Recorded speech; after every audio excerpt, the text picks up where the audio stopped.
Leave me a comment below and let me know what is one routine that you have identified for yourself that would help you to reach your goal of completing a project or moving towards that goal that you want to for yourself. So leave me a comment below, and I can't wait to hear what your routine is going to be.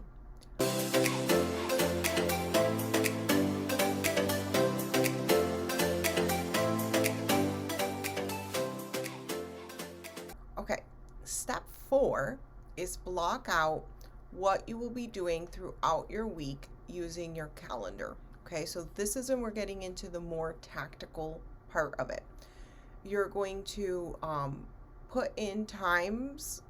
Basically, you're going to take out a calendar, and you can do this digitally. I like to use Google Calendars, or you could do it on paper, and you just put a little time block for each of the things that you're going to be doing, right? So in the morning, you're going to need to do your morning routine, and whether or not that's like journaling and this perfect ideal thing that you want for yourself, or it's I take a shower, I get dressed, and I eat breakfast. Like, that is your routine, right? It does not have to be this idealized version. It can just be exactly what it is now, okay? And then you time block. So you say, that usually takes me about an hour and 30 minutes. So you block out 90 minutes for it. If you're not sure how long it'll take, do your best guess and you can adjust it over time. And then you just drag, like, this is why I love Google Calendar. You just drag and, repeat that throughout a daily thing, right? So you can say repeat every day, and it'll repeat every day on your Google Calendar. And then you go through and you do this with each of the things that you have going on every single day. This will reveal to you where your time either has been going. I love to do it very honestly. So if I'm having trouble sticking with this calendar, or if I'm having, and we're going to get to that in the next step of it, but if I'm seeing that there is just not enough time for the things that I want to get done, it forces me to make decisions about what I care about more. Okay, so do I care more about doing this thing or doing that thing? And that creates more intentionality with your schedule and your life. In the beginning, you may want to put in some of your routines that you're specifically working on. So let's say you're starting to add journaling into your morning routine. You would put journaling as a separate thing if you want to, for a mind jog of like, oh yeah, I'm supposed to be working on adding my journaling in, right? And making sure you're doing it. I like to do it digitally because with the time blocks, every morning I can just open up my calendar and look at what I have going on, and it goes with me no matter where I go. And I like to set alarms for different events that are going on throughout the day so I don't forget about them.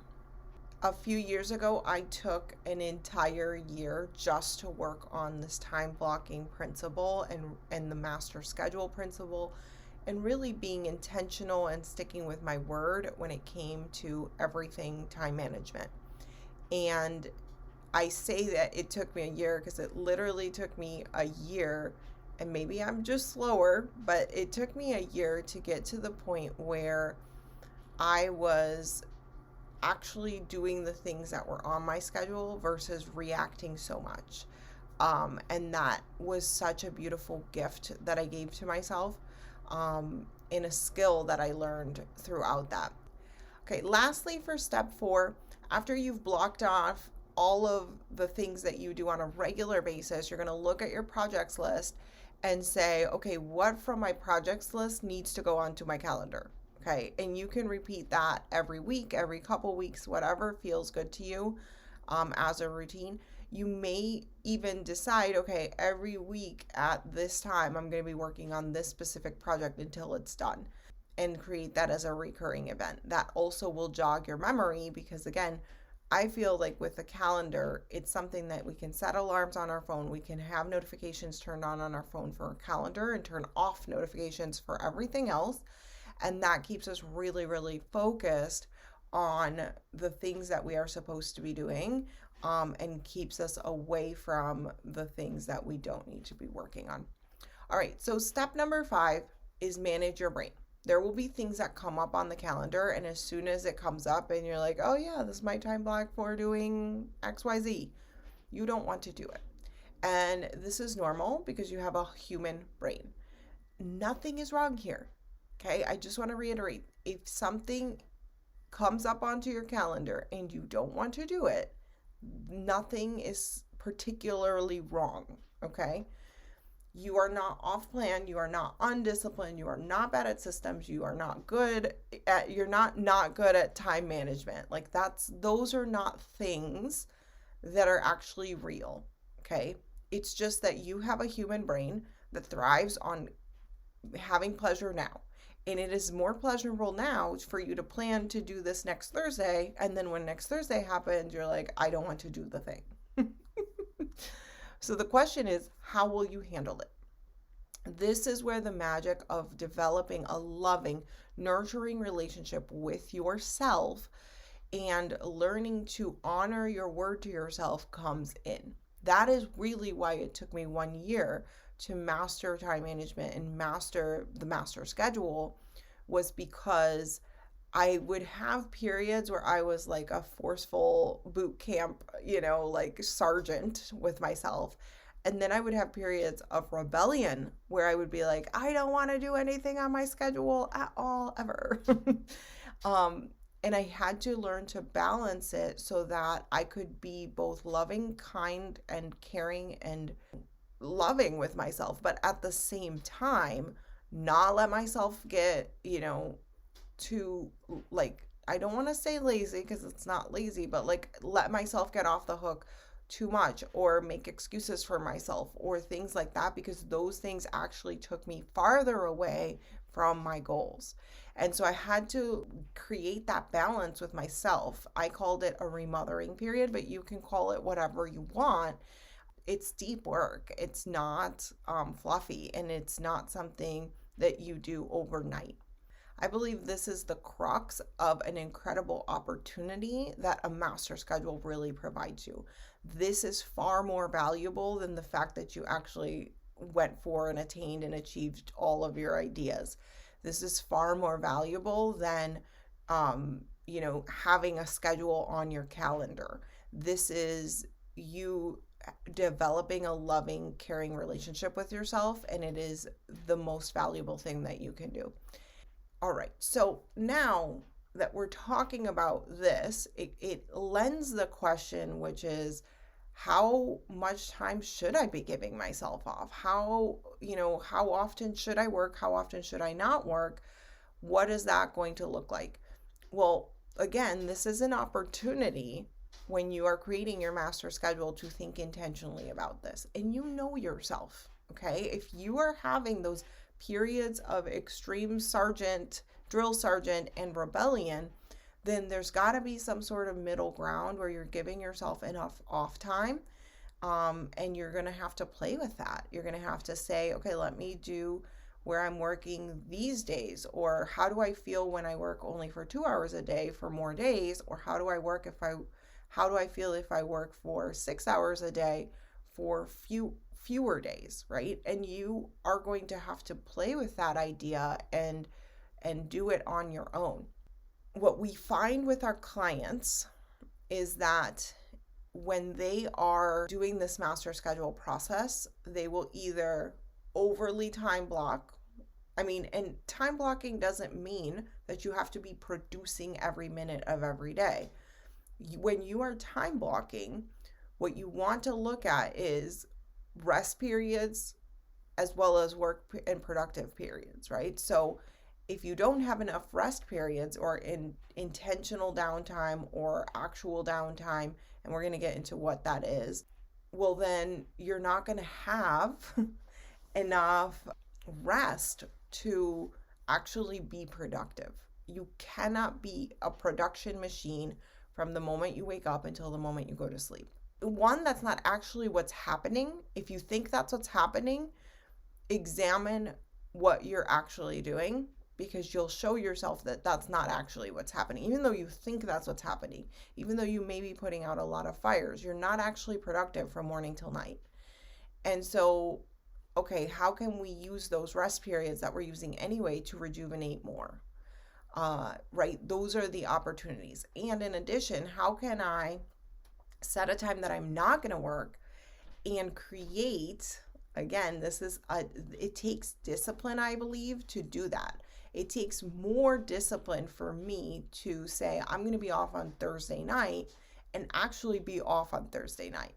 My temptation is going to want to be, let me go work on that email funnel. My temptation is going to want to be, let me go empty out, my closet and rework my entire closet. So in multiple areas, I feel like I can be pulled to task, even though my block was for me to do nothing. Okay. Again, that is something that you're going to want to experience for yourself. You're going to want to test for yourself what feels good, what feels rejuvenating, and there is no right or wrong amount of time. It's not like work-life balance that you have to have 30 hours for, 10 hours for this, 10 hours for that, and 10 hours for that. That's not how it works. It's your life, and you get to create it intentionally how you want. So give me a thumbs up on this video if you've ever tried to implement a system for time management, for managing your schedule that felt a little bit too forced and you were in this drill sergeant / rebellion mode. Or maybe you weren't. Maybe you just tried to do something and then you're like, no, this isn't working for me. Well, the reason Master Schedule works is because it allows you the flexibility to do whatever you want with your time blocks. And it's a testing process of you being both kind and loving to yourself and also being productive and getting the ideas to come to reality that you actually have. Now, let's talk about taking time off intentionally versus not intentionally. So there's a difference between I have 5 minutes right now, let me scroll social media, and I have 5 minutes right now, I'm going to meditate. And I think that's the best example that I can give about the difference between intentional and unintentional downtime. With intentional downtime, you are choosing on purpose exactly what you want that to look like. Even if your choice was, I'm going to watch Netflix, that is intentional because you thought about it ahead of time. And that is also can be a lot more rejuvenating than when you spend that time unintentionally and then you're like, oh my God, I don't have any time. Oh my God, what just happened?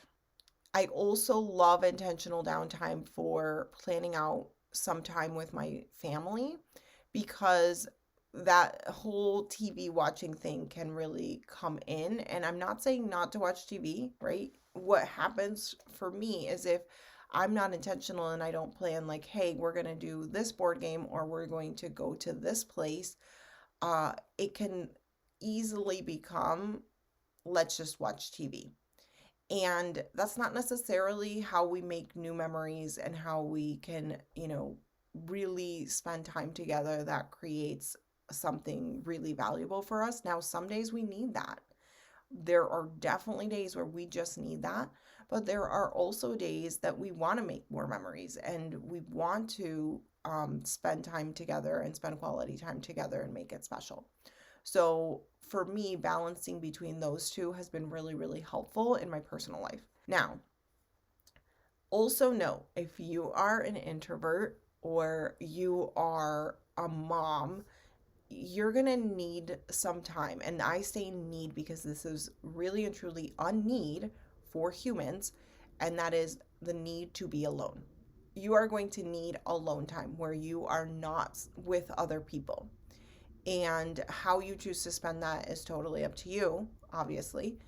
But I do want to say that it is not selfish for you to take alone time. There's nothing wrong or bad. And for most introverts and for, many, many moms, that alone time is really, really key for you to show up at your best when it's time to produce. So again, leave us a comment below with the routine that you want to start implementing to help you move towards your goals. It can be as small as you want it to be or as big as you want it to be. I can't wait to hear from you. Yeah, subscribe to our channel, for more videos to help you with growing your business and living your most intentional and joyful life. Talk to you in the next one.